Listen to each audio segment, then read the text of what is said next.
Hello and welcome to episode 5 of Timberborn.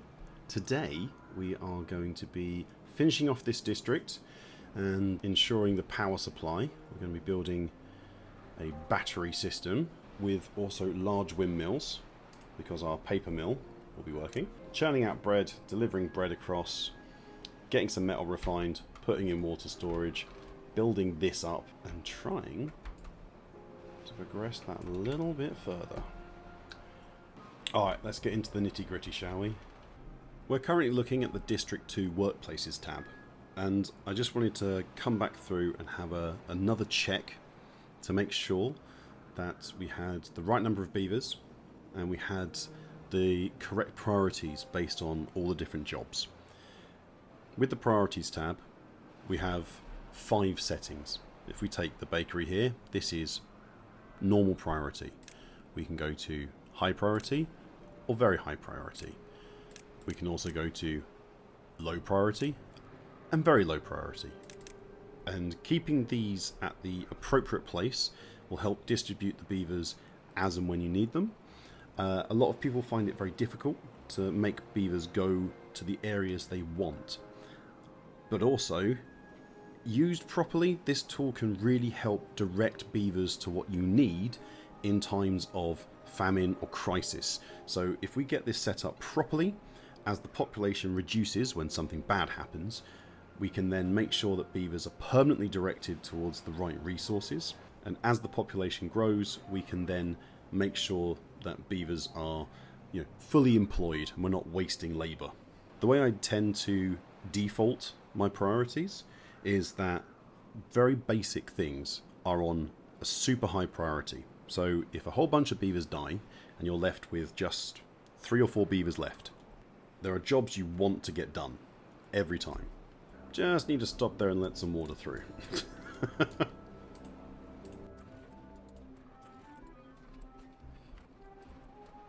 There's me talking and not realising the riverbed has run dry again. Which is what leads to emergencies, which is why you need proper priorities. It was intentional, I swear. Okay, back to business. Right.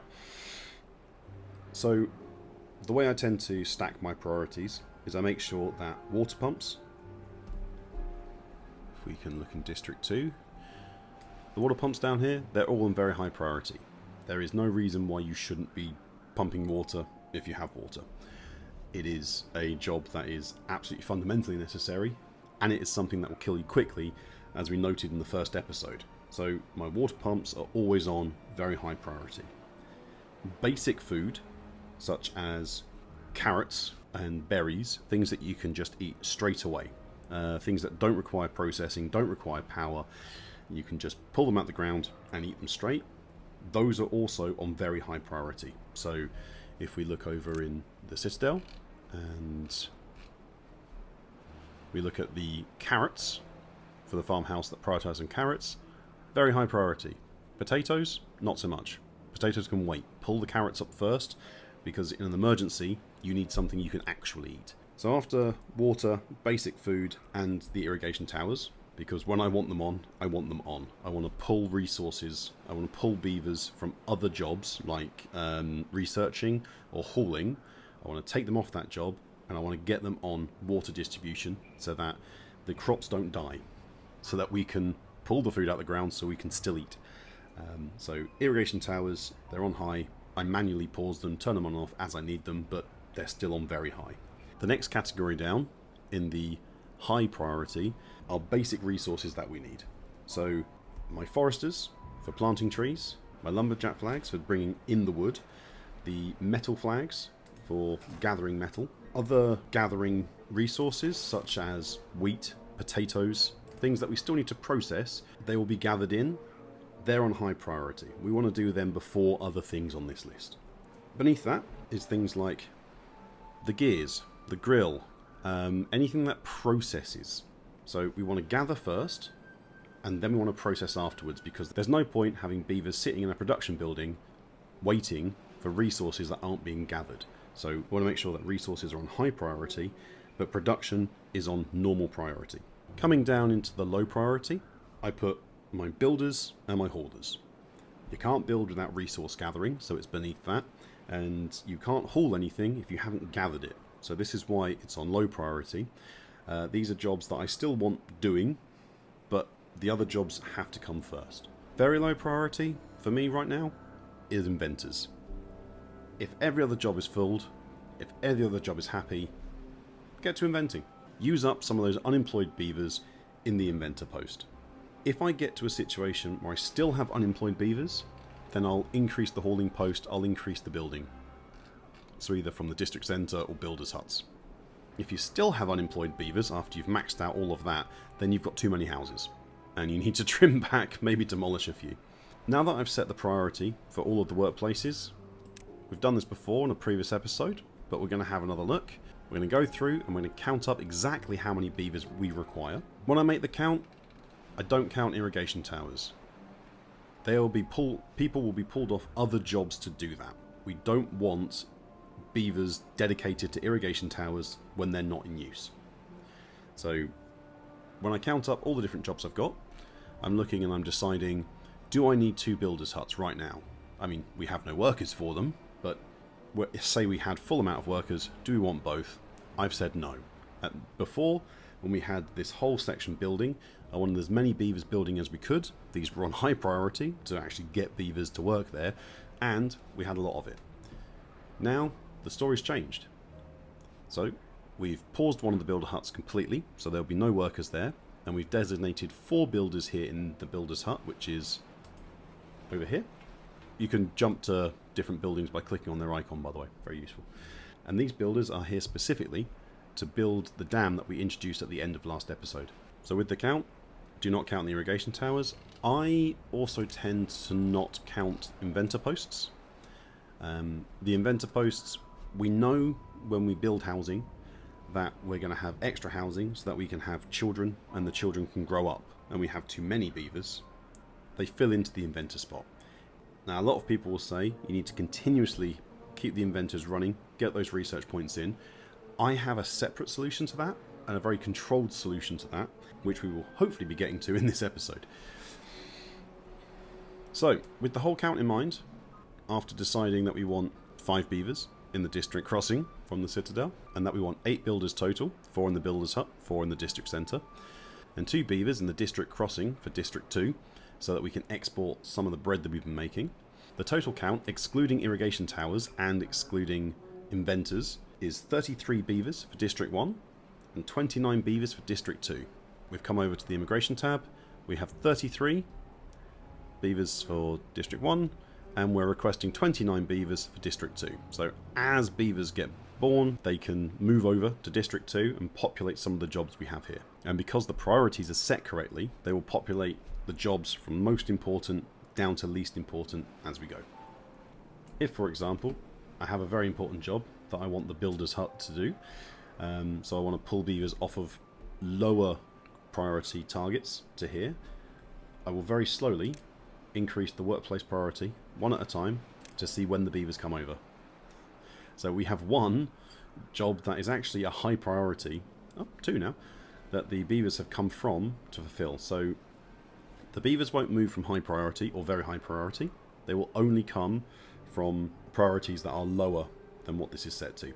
And when we change it back to a low priority, these beavers will revert to other jobs that are higher than the low priority. They won't switch from low priority to low priority jobs.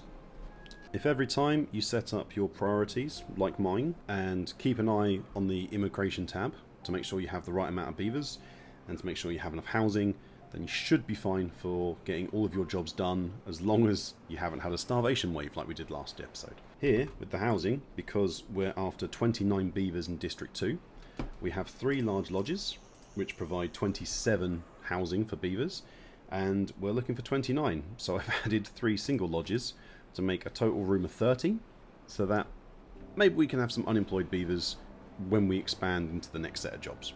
If the population were to grow much bigger than this, we can swap out these 3 single lodges for a double lodge to get 6 extra places rather than 3. And if the population grows even further, then we can swap that out for another triple lodge so that we can have 9 more beds if necessary. One of the issues we have when a drought is in progress is that the river is no longer flowing, so we miss out on a lot of power from our water wheels. These 3 windmills are okay. They are delivering us enough power to get by, but it is only 81% of the total we require, and that is spread across all of the production buildings. If we were to pause one, we could drive up that percentage in the other buildings if we had something to focus on. But what we would rather have is 100% of the required power available to us at all times. So we're going to start with some battery backup and larger windmills, so that even when the wind drops and the river has stopped, we can still run our production buildings, and we're not so reliant on the elements themselves. We are going to unlock the large windmill here, as we have enough science. These are slightly taller than your average windmill by about a block, but you can quite easily place these in the water and they will work just fine. We'll place one in the corner here, and we'll place this one as close as we can to it here. 2 large windmills to complement the power of the 3 small ones. Our beavers are going to need to reach them to be able to build, so we'll put a platform in.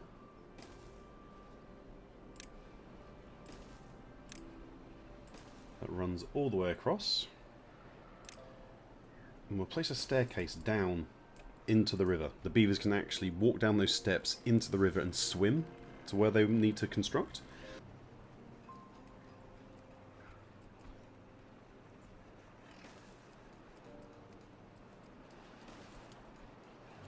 The batteries themselves drop this crate of blocks that wind down, and this is where the energy comes from to turn all the crankshafts. These blocks can quite easily drop into the river, so the longer the drop they have, the more energy they can store. So if you put them up much higher, they will be a larger battery. With these 2 large windmills, we should provide more than enough power for the whole system, and when we have more power than we require, the batteries will lift up and recharge, so to speak, and when the wind drops or the water drops, then these batteries can discharge over time, fill in those gaps, make sure we have 100% power continuously. To build all the power shafts between them, I'm going to hold off for a second because the power shafts themselves block access for the beavers.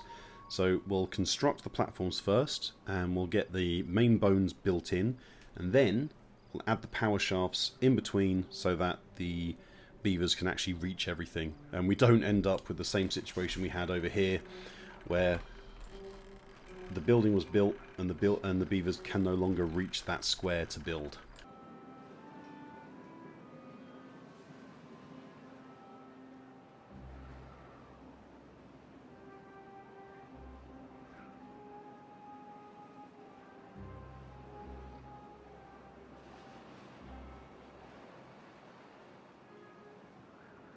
Now that these windmills are finished and we can reach this platform here, bearing in mind to keep a pathway open so that the beavers can reach the higher levels, I've added in the structure for these power shafts to come out, a high power shaft to transfer the power to a lower level, and then this T intersection which will aim at both windmills and the high power shaft.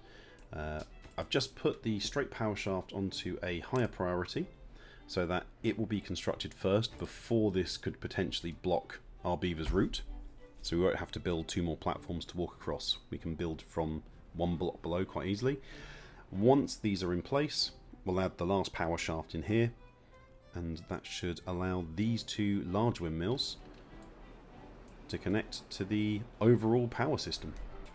As the batteries are also in place, we're going to do the same on this side and start adding in the components here that will allow us to transfer the power.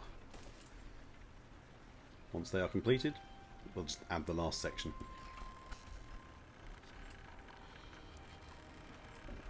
Right, our batteries are finally connected, and so are the large windmills. We can see that we're currently running on 100% of the power needs for all of the buildings, and we also have a large bank of energy in reserve in case the wind dies and the river stops.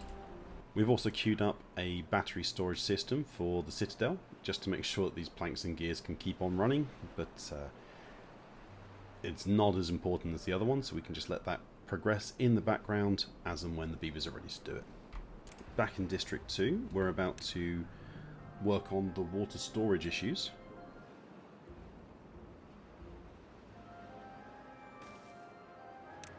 So we're going to unlock the large tank. I'll place these two right here, along with a path, so that these water pumps can draw and add directly to the tanks. Also, there'll be a quick path back and forth, so it goes underneath the upper level. Unfortunately, these are going to take 30 metal blocks each, which we don't have, so we're going to put this one on pause, just to make sure that we concentrate our metal blocks as they come out into one tank, and then once that's finished, we'll then start on the other. To squeeze in the entrance to this second water tank, we had to move over the pumps just slightly. This was previously on these two squares here, so when the pump is being constructed, it is very important that the workplace is set to very high, as we may forget by the time it's created to change it later, but we can already sort that right now and ready. I think we'll make the cut here for today. We didn't quite get to build the dam this episode as we focused on the batteries, but let's see if we can't get that done in the next coming episodes. Speaking of, next episode we'll be focusing on beaver well-being and trying to unlock the iron teeth in hard mode. So if you want to know how to do that, join us next time. Ta-ra!